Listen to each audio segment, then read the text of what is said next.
How's it going? So I just posted a video, tried to explain my encounter and the date that seems to be banned every time I post it anywhere. If I mention my encounter alone, it would often be allowed, but if I mention along with the date or the time, it's blocked. I reported this one thinking that that was the best way in order to save or preserve any information later and also watch the changes as I do with most of my stuff. Um, that didn't work. No, they just buried it under something about a year ago. So they're doing nothing. And they have been doing nothing. They're not investigating, they're just taking a notepad, reporting something, and saying okay for a logbook. There is no real anything happening there that I'm aware of. So, on April 18th, 2022, at 2:16 a.m., I snapped a photo when two beings were leaving. This is prior to um, this.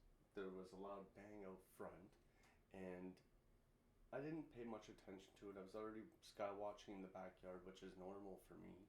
But this specific day, I was asking for a little bit of evidence to show a certain someone that I was not just one of the crazies outside. I was actually saying the same thing, and I know what you're talking about. What I assumed would be like, hey, that's pretty cool, and you become somewhat of a friend. You know, it's exciting for me to see something like that. I would have thought it would be exciting for the same. In fact, I did hear something similar. But anyways, um, this person did not accept that proof even after the fact. It has now been 4 years. That person has heard directly from me and has ignored. Maybe they think it's crazy.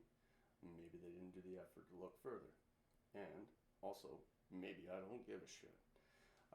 But that's not the point. The point of this video is that if somebody's working so hard to actively bury a date in an encounter that's specifically tied to another encounter and date, but for some reason they favor one over the other, this leads me back to Mr. Valle's books of finding a bias within within the data and the experiencer, because experiencers may want to keep their certain stature or enjoy their position. Therefore, that creates a bias. They'd rather stay in what position they're in because it's comfy and maybe is nicer for them. But that might not always present the actual data. And that's basically what I've been doing here on my own, on the inside slash outside of a fake circle, let's say. Haha. um, so, anyways, on that day I was skywatching in the backyard. Two pinkish red orbs take form. They came from the front of the house. I was in the back of the house, which is behind your screen, let's say. And they had a little light trail going off behind them. It was kind of pinkish red at that time. When they took form, it changed to straight white. So behind their feet was a straight white light being casted back. And they took form into a woman and a flying serpent, which, yeah, that's something, right? So we make eye contact. The woman, she was about, let's say 4 feet. I always vary in between, but I'm just going to make it easy to say 4 feet. And her eyes were about 3 times the size, maybe 4 times the size of a person. They were quite big, like, and they were all brown. Um, she was wearing a black dress with a lot of design. I really can't recreate the design there, but I remember it was very detailed. The dress went down to about her, just up below her knees and above her shins. Her feet were camouflaged, only on the toes though, and she was barefoot. She looked very dimensional, more like a cartoon if I was to describe it, and that's the way I have described it before, to try to present a simplicity and understanding a dimensional aspect versus a regular aspect. So, beside her now, from that eye contact, I shift over and I make eye contact with the flying serpent, which, yeah, he has also really big eyes, but only black pupils with a white outline. There was no coloration that I was seeing, unless black was the coloration meant, which, like I said, is the pupil, as far as I can tell. his scales were all green, very bright green. Um, there was a slight memory glitch at that time that I don't often bring up because it only adds more doubt, but it's a true story. So I wasn't sure for a second the serpent had wings or if the being had wings. There was a bit of a glitch in between. I always said it was the serpent, but that was because the photo that I recreated with AI tried to trip the memory on that. So, I always wondered if the being took form with wings and then all of a sudden there was no more wings, like they vanished. I don't know, or maybe my brain processed it differently and took away that. I really don't know that. I have no idea. I can also tell you that the exact transformation moment from orb to being, that also glitched there. Probably because the brain couldn't process it from not seeing it before. Maybe the second time I would be able to. I don't know. So they keep going. We make eye contact. I know this sounds like a long time, but this is very brief. At least I thought, right? I think. And they continue forward, and the light trail behind them, they start making a design. While she's leaving, last eye contact we make, camouflage forms over her eyes in a triangle form. And then they do a design and shoot up the sky. That tattoo is the same design as I pointed out in the other video that was muted. Um, I recreated that off of that and put the two and two together. You can actually see the exact same representations happening in 15th century art for the same individual that sign's originally given to. And then if you go back further to the first one that sign is given to, that's the Judaism Passover story, in which a big funny fact was the X was actually, the cross was actually an X. The Hebrew characteristic is an X for that, and it later changed into the cross. So when they tell you in the Catholic Bibles they put a cross to mark it, it was actually an X in lamb's blood. At least that's what you could find from research, which obviously I've been and have continuously done, considering each person has their own variation, and you can't just take one, you gotta do multiple. So anyways, so that's where that one came from. Now, the other one that seems to be specifically tied to this date and that this was tied to doesn't seem to want anything to do with that or even in a friendly conversation. Now, I wouldn't have made any of this and I'd just back off, but I don't like when people try to shove me under anywhere. I'm not a fan of it, period. And so I'll make this and explain my own encounter, and I'll continue to do so because at some point somebody will realize there's a bias in the data and they'll check it. Or something else. Either way, whatever. Now, the specifics of the date. The specifics of the date actually seem to actually correspond with other things. The only one that matches Catholicism and Judaism in translation is the numerical value of the day, that of being equal to the word meaning life. So, all the other variations and translations with any incident or encounter on those dates are usually relating to a revival, a renewal, or a rebirth. In Catholicism, it's a rebirth and a liberation, as well as shared liberation with Judaism and rebirth in concept. But theirs isn't rebirth as in the same. Spiritual, theirs is actually more spiritual renewal of the covenant, which seems to actually be more specific and accurate. So you're going to have to mix all of these together, which somebody or many people might not like because they think they're individually separate, but they are not individually separate. They are the same story told differently to different tribes. And the key word there is tribes, festivals. These are actual things that are important, matter, and should be still kept. It seems apparent. Still could be questioned. Seems apparent. Now, from this we can go back and say, how do we come to a conclusion or an idea, even a crazy notion like this? Well, if they wanted to correspond it with the Bible and all this, then we have to look at where the Bible comes from and what family it moved from where and when and started what. And that would be Abraham and his tribe. and creating of the tribes with his children, which later is named Israel, which Israel is in fact an actual people, tribal community, not as opposed to a land mass. The land mass is irrelevant because the Elohim that created that was actually a landless Elohim at that time. There was no body of land created at that time. He went and sectioned his. This seems to all to be found in all the books, and I liked Mario Bigilinos for this, and also Heiser. His works were very good for that too. Still a good read regardless. So whether you like this aspect or not, they're still good reads.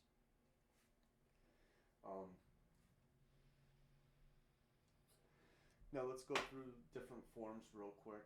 I'm going to try to jam as much in as I can. So far, I didn't see anybody visit through on the camera yet, so that's not as fun. Apparently more action when I'm on mute, or whatever that was. But anyways, so I went off track there. Didn't mean to, I apologize.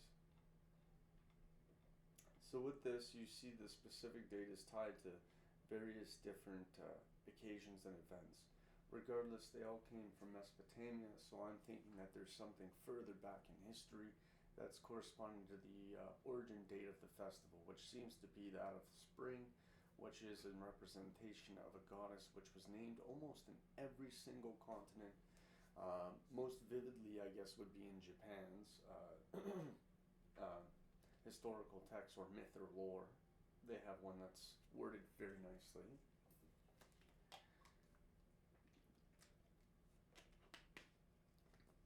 Everywhere else knows them by variations. Regardless, they seem to be higher realm being. Typically, they call them gods or they call them angels, etc. So nobody. And I used the word Elohim multiple times already. This is a non-translated word that they associate with this concept now, but is not actually proven what the word means, right? Because it can't mean gods, right? That's theos and theos, and before them there was others. So there's many different things with the linguistics that seem to connect everywhere over time in one facet or another, and people seem to want to separate the stories, which is okay considering tribes, and like I was saying, they seem to be split up into tribes and Elohim. So how many of those are outside the one or two books that you have in reference to these, right? Next to the Egyptians and the Mesopotamians, of course. But they put theirs more, and that's going to come from, what's that awesome guy's name? Dr. Irving Finkel, British Museum curator. You can watch a ton of his videos if you want it, but I'd recommend his books. And he's still pretty cool.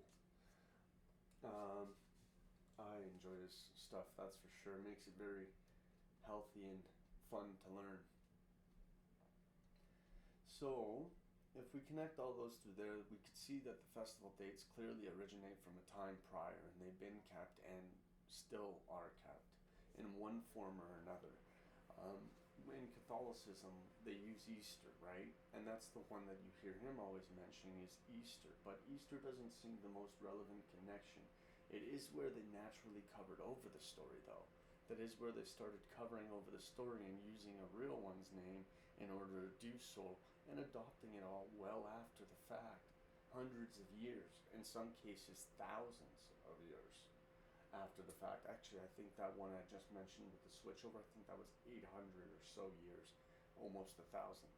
So the Pope that did that never even met this saint, as they were calling him. They made him a saint after, 800 years after his death. And that one that they made it after and rechanged the story for, he had no encounters, no experience, no sightings. His whole methodology was only from academic literature, which is still a way to build a spiritual connection. It's a way to actually progress to an encounter. It's part of a framework used for this, or at least seems to be shared by this. I can go into further detail there. I might at some point. It's already been 15 minutes and I've already jammed quite a bit. So if we go through there, you can see it's connected. and it's connected further. Now, the sighting I had actually, it's found many places and it's mistranslated in many places. Um, if you went with medieval times, right, you would be finding people like hero stories, and that's where I learned the one piece of the framework. So I think that's part of why these things stand out. They hold little things, and usually it's key words. Usually, it's out of an entire book, I might get a paragraph. Seriously, that's it. And it's like that everywhere. Sometimes even smaller. Sometimes you might only get a word.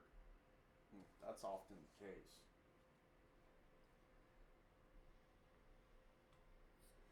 Now, if we go through all these and we say that these stories seem to have some sort of accuracy to them, then we find that there was sides that you can see and find from the War Scroll.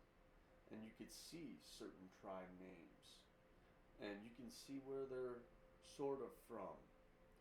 So that's interesting how that works and how it still seems to be relevant even today. Um, I think a lot of the story is misinterpreted by far, and I do this because, you would think a flying serpent or a dragon, you would think Revelation, right? And you would think demonic or something. Well, let me call you out on this one. Why is the Bible using language like that, for one, about a female entity from a different location, period? Doesn't matter. It's still a higher being, period, right? So why would the Bible do that, for one? And then if we go further through, then we find different verses where you can actually see under the names the Queen of Heaven, acknowledging a female entity and going along. And then again with Proverbs, wisdom and understanding, which happen to be the seven senses, right? Those aren't just the regular things. Those are what an esoteric text and historical texts reference and link to the seven senses, which later goes back to what people are still working on now in underground laboratories: dark matter and ether.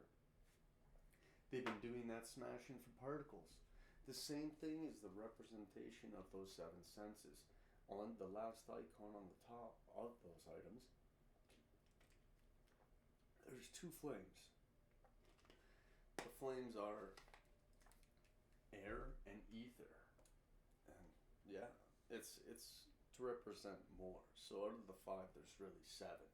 And out of the six, is funny because it's knowing. But the last one is understanding, which is a concept in a sense, apparently. And I still haven't figured out how it correlates to the other one, but scientifically it does, because they were way further ahead. That's I think, like I said, they're smashing in labs. They're gonna find something. So all of these seem to go back to all of that. They do use very strong names for these tribes: sons of light, sons of darkness. They're very strong names. So if you wanted to go with these types of aspects, this is what you're going to find. Now, if we wanted to hit up Egypt, we want to go back home there, right? Then we're going to find out there's more to the story. For one, they weren't even prisoners. They just didn't like following this Elohim because they were under a different Elohim, so they left and went to go find their own, which was absolutely fine, and nobody was hunted or killed. Well, somewhere. But anyways, sort of went sideways there. Sorry about that. Throughout there, you'll still find the same concepts. The most relevant concept that relates to these tribes and this original plan idea, from an example of creation of Bible and movement, is the battle between the two, Baal and Yahweh, and the discomfort. And you find those in historic text reference and biblical texts, which are produced by a bunch of texts and put together for all of us and retranslated beyond all sorts of smorgasbord. So it's a big puzzle. But if you go back there and you find the basics, you find that there's an emission and an omission to these entities and these beings, with various questions still left. Now, flying serpents were still a thing in Egypt and still throne guards. The entire East still thought of a flying serpent as a higher realm being, typically a throne guard, not a demon, not a devil, not Revelations, bad language. Sorry for the long detour in order to get there, but that's how it is. If you do the actual translations through the name, you'll find that that is the terminology of flying serpent for a seraphim. You know the cherubim, the little baby-looking ones, right? The other, right? Well, seraphim is the other one. That's the one higher up the totem pole. Um, so I don't know how you want to put that one. Their throne guards in Egypt. Almost each one of the gods also had one, including Ra, whose name was Mihan. That was not the protecting serpent that helped him along. This is different. Mihan was his own throne guard. There's another one with him all the time. So if you go through the various goddesses, then you'll find that these other goddesses actually also correspond, but they correspond to what's something found in what is it, the Hall of Kings. And in there you see how there was the eye goddess.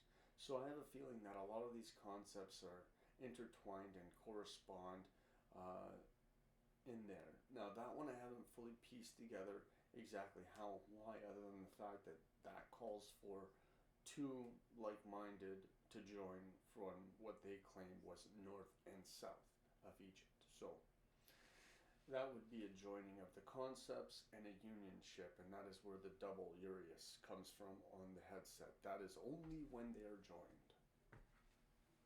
And they're a team. So this corresponds everywhere. Absolutely everywhere.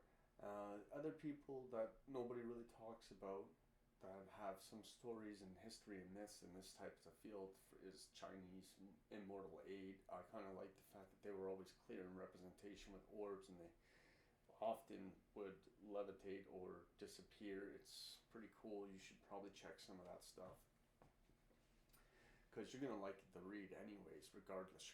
Well, I think you would. So I think I'm gonna end it on that for now. There's still a whole framework that I've already written. You can go back, you can find most of that. I left out only a couple pieces in the frameworks here and there. It's not that I didn't know them, it's just I don't leave it all sometimes, or sometimes I might skip one bit because that was 22 minutes, and that was kind of crazy. That's a lot of weird stuff in 22 minutes. But if you needed a break from actual crazy people on Facebook Live and all that, and you wanted to deep dive actual topics with a couple references here and there, then this is probably useful to you. Now, I would like to specify another thing in the Bible that points out what I was saying here. Now, I'm not speaking only on the Bible because I can't. I'm not a priest. But I would like to say that there's one verse, Joshua 24:14-15, that specifies on how they were choosing sides and within the tribes. So that one there, you should read and check out and see what you think about it. And yeah, I can actually deep dive more into those ones too, but like I said, I'm going to end it for now, and I hope you have an amazing weekend. If you have any questions about the encounter I had, feel free to ask. As for the other guy who had a similar and disbelieves and tries to hold me back, don't know why and don't really care. I'm only annoyed at the fact somebody's attempting to delete my stuff when it's not me. Typically, I would delete what I wrote anyways after the fact, because I wouldn't leave it for someone who didn't care, right? Or didn't want to know. So I would remove it after. Anyways, but this isn't after. This is being removed live. I post it, removed, or blocked from commenting in multiple places when the dates correlate. And like I said, go through the trilogy books, and if you go through that Jacques Vallée's trilogies, eventually you'll get to the bias and information part where experiencers become less efficient and effective due to bias. Well, that's the bias right there. I'm trying hard for it too. It's very weird. Anyways, I wish you all good. I hope you have a great day, and hopefully see you at some point.